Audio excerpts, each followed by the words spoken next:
Dollyverse. This is Gypsy. I wanted to do a little show and tell of this display that I have in my room for my dolls. So I basically got the idea to do this when I saw this cardboard contraption at Big Lots.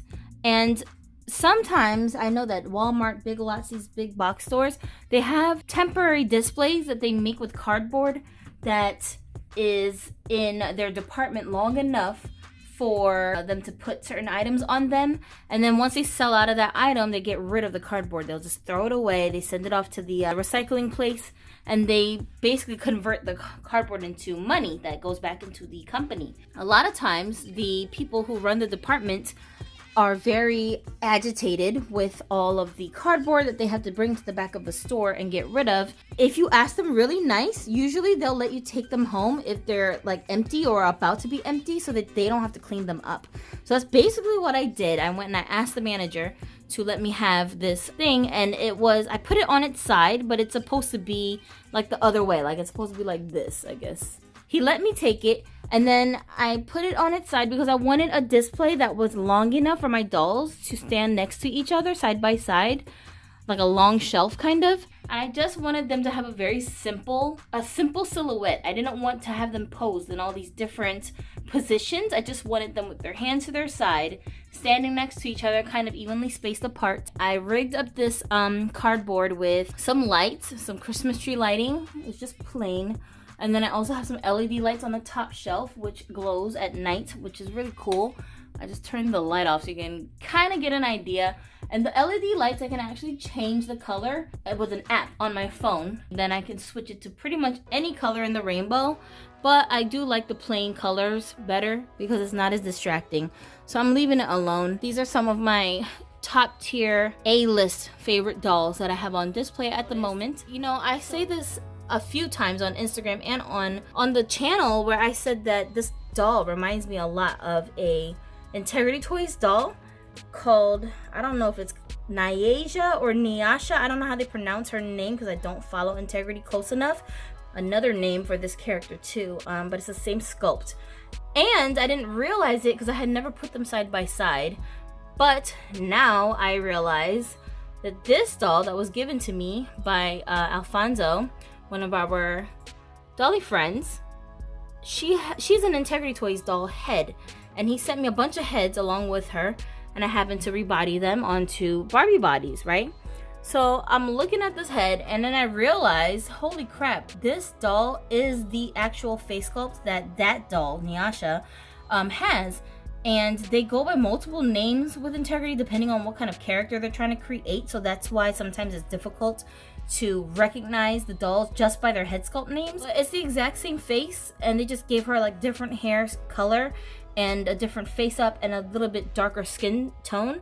And that doll reminds me a lot of her, which is why I wanted the Luciana doll in the first place, because I knew I was never gonna probably find that doll by Integrity. So she was like my knockoff version of that, kind of, right? Because they have like the same vibe to me. But yeah, and I was just looking at her pictures and saying like, holy crap, why does her face look so familiar, right? But she has the exact same head sculpt as that doll, just a different face up. So I was like, oh, that's so crazy that she's been in my collection all this time and I totally never even realized it. So that just made this doll like so much more special to me once I realized that. That's so cool, and thank you again, Alfonso, for the gift of the dolls, because I really love them and they're such a fun part of my collection. So I just thought I would share that with you guys. I thought that was so cool, and another example of law of attraction totally working for you even when you're not consciously thinking about it. She's another one that was sent with that batch of dolls, with the Integrity dolls. Let me turn this light back on because we can't even see them that good. I forgot I turned the light off, sorry guys. But she has an Integrity Toys head on a Barbie body, and I think this one I named her Drew. And the other one on the end, down here, this one is Xandria on the end. And then we've got Poem up here. Next to Tunjin, this is our Blasian EMR 1959 doll, wearing one of Ginu's graphics. And she was also a gift from Kelsey on Instagram. And then this one here in the middle is Griselda. She's so I love her. Love her. She was a gift from Cutie Erica. And then this lady right here, she is a Janae Integrity Toys head on an Integrity Toys body. The body was a gift from Cutie Erica. The head was part of a package of dolls that I received from one of our subscribers. Back to Soul was the subscriber who has sent us that, and their Instagram also follow. Homie right here, I still haven't done anything to his face. I do plan on giving him a makeover, and he was also a gift from Tevin, our Dolly homeboy. So, and then this one, Wailani, is my first Poppy Parker doll, who was a gift from Joseph, one of our Dolly friends on Instagram. Here's my black Poppy Parker that I recently acquired, that Donis got for me, and my Grail male doll with Johnny Depp's face. And I have another Grail doll that I don't have on the shelf right now because my son is making a custom outfit for him. He's the Japan Ken, and he actually has a spot here on this shelf as well, but I had to let him go off to the changing room, I guess, so that Gino can work out this outfit for him. And it's, oh my gosh, you guys, it's so sick. Like, he finished the outfit, but he still has some like finishing touches he needs to put onto it for details, and it looks so good. And it's his first attempt at making this type of an outfit. It's amazing. I can't even believe this kid is related to me, you guys. Over here on the end, posed together. So this is basically my setup. So I'm on my bed right now, filming straight across on the wall, so you guys can get an idea of how this looks. And that's what I ended up with. It's still kind of in the works, like it's not completely done yet. The lights, I need to work on the lights a little bit better to make them more streamlined, kind of.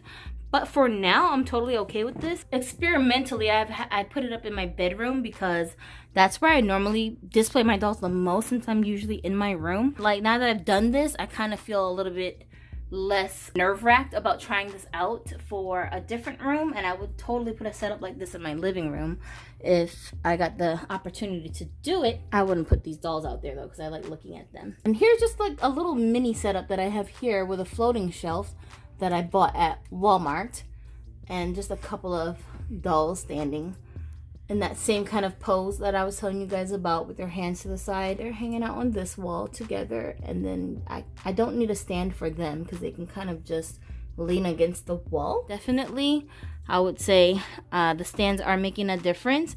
I do have Eden here with no stand, but she's got on shoes that are helping her to stay balanced, so she's okay. But if all these dolls didn't have a stand, I don't know how secure they would be, because if you bump into the shelf, then they might just topple over, and I don't know that I want to take them chances.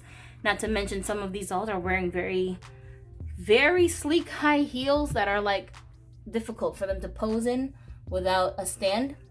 They can't just stand on their own feet with these heels, you know. So this is the last bit I wanted to show you guys. Actually, in my bathroom, as an experiment, I just wanted to see if it was even possible to pose dolls inside of the shadow box. And it was possible, but I had to be very picky about which dolls I was going to put in here, because if you look closely, you can kind of see that, not her in the middle, but these two on the end, their noses protrude from their faces just enough for it to touch the glass. So that's why it looks like there's like a black dot on their noses. That's the glass pressing up against their nose. And she has a flatter nose, so you can't actually see that because it's not touching the glass. But I noticed that that was happening with some of the dolls that I was trying to figure out who I wanted to put in here. Because I just got tired of fidgeting with the dolls, I just ended up leaving these guys alone and just letting them stay in the box. But this was a way that I wanted to try displaying my dolls so that they're covered in the bathroom, because, you know, the steam from the shower, when it fills the air, it actually makes all of this fog up.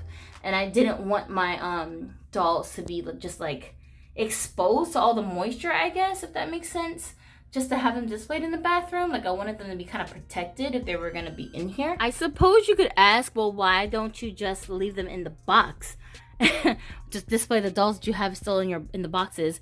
Yes, you could do it that way, but I'm the type of collector who likes to rearrange my dolls, style their hair, change their outfits, switch them up. So because I like to do that, I can't commit to having them still in their boxes just to display them, because I'll get tired of seeing them the way they came in the box, and then I'll have to take them out anyway. So that was my compromise, so that I could kind of have them in the box while also not having them in the box, if that makes sense.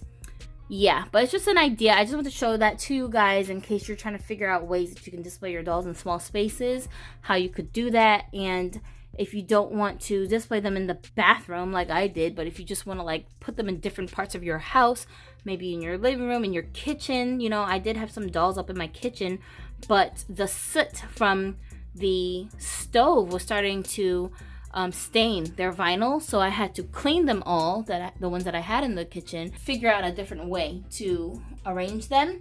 So that's the idea I came up with. Just put them in something where they're kind of shielded from the elements while also visible at the same time. So hopefully that gives you guys some ideas for different things you can try out on how you can display your dolls and save space and keep them looking neat. I really like this display the most. I feel so at peace when I look at the dolls here. When I have more time to go through my stash of clothes, I'm probably going to arrange them more like each cubicle will probably have its own theme in the way that they're dressed. And if you're interested in the graphics that you see in my dolls' clothing, we have them also available for us to wear, like real people. And you can find that stuff in our merch shop, so you can go down and check out the links there, and it'll take you over to our merch shop. And don't forget to stick around to the end of the video so that you can see a little clip of some new material that we have up on our alternate channels.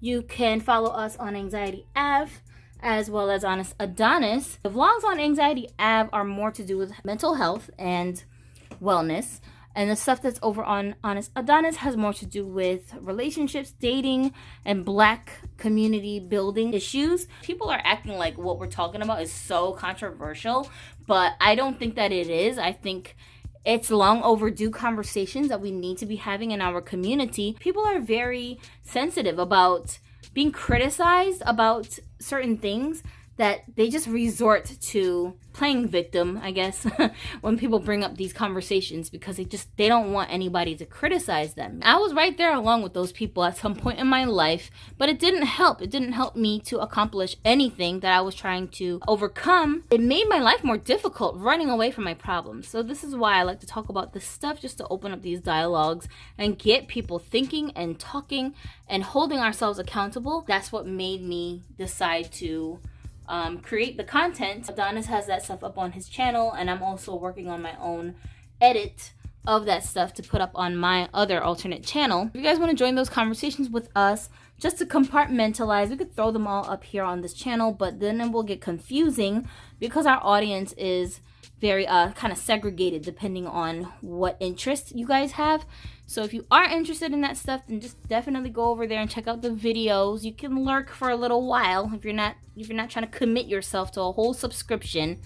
Totally get it. Lurk, you know, drop comments, let us know what you're thinking about that stuff. They're interesting conversations. There should be links in this video's description area to take you over there if you want to go and see what's happening over on those channels. Follow us on Instagram. Subscribe here at Broken Dolly TV as well. And we'll see you guys in the next one. Have a dolly day. There's so much stuff we need to talk about, you guys. I didn't even realize it was this bad until I started to explore this topic online. Seeing the responses I'm getting, mainly from the females, Black women are just pissed off at Black men for not being interested in them as marital material. They're also angry at women like me who are light-skinned. They're mad at women outside the Black race, especially white girls. I really thought it was just my own handful of girlfriends. All of these girls that are on the screen are women that identify as Black women. So they're either full Black, both their parents are Black people, or they're mixed. And some of these women, even the lightest skin tones of these women, some of them are full Black on both sides. Every single one of them that identify as Black get different feedback from the people around them that perceive them to be whatever that they think that they are. The problem you have is keeping the guy interested long enough. Now, another problem is that while you're trying to figure out how to keep the guy around, a lot of y'all will get pregnant and you don't even know if this guy is going to be a permanent fixture in your life. I'm not saying that colorism doesn't exist in the black community as a whole. Yes, it does. Colorism is not what's stopping black men from dating you guys. I know you really want to believe that because that means that you don't have to change anything about yourself and you can just keep... L-O-V-E-R-V